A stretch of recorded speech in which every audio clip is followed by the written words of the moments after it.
Hello students.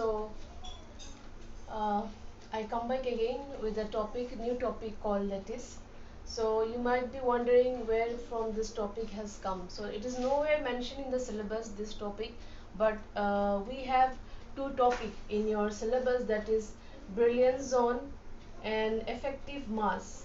So in order to understand this two topic, we need to first start with all this. We need to have a basic understanding of lattice, unit cell, and crystallization, and many other topics will be followed by this. So first let me tell you what is lattice is.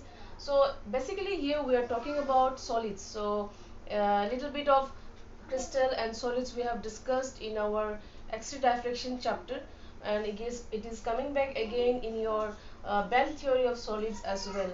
So lattice is what I wrote: a regular repeated three-dimensional arrangement of atoms, ions, or molecules in a metal or other crystalline solid.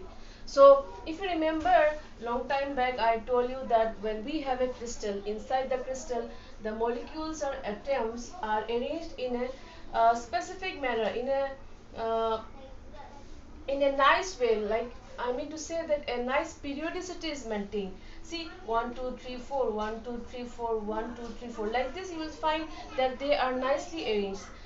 We can say that an array of points, nicely arranged points. But see here in figure B, you can see a large number of points I have made, but these points cannot be termed as lattice, whereas this point can be termed as lattice.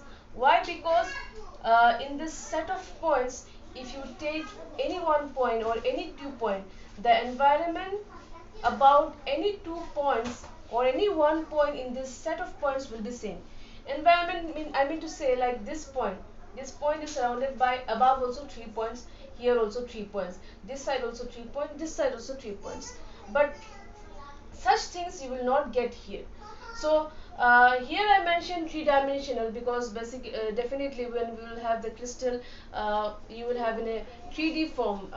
So we are just drawing these points in a 2D surface. That's why you can see the points in such manner. I have drawn a set of two-dimensional points. I have not drawn any three-dimensional points here.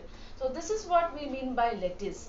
Now we need to see that what happens when these points are repeated in a periodic manner, okay, following some periodicity. What happens when we repeat this point? What do we get? So I'll tell you in the next slide.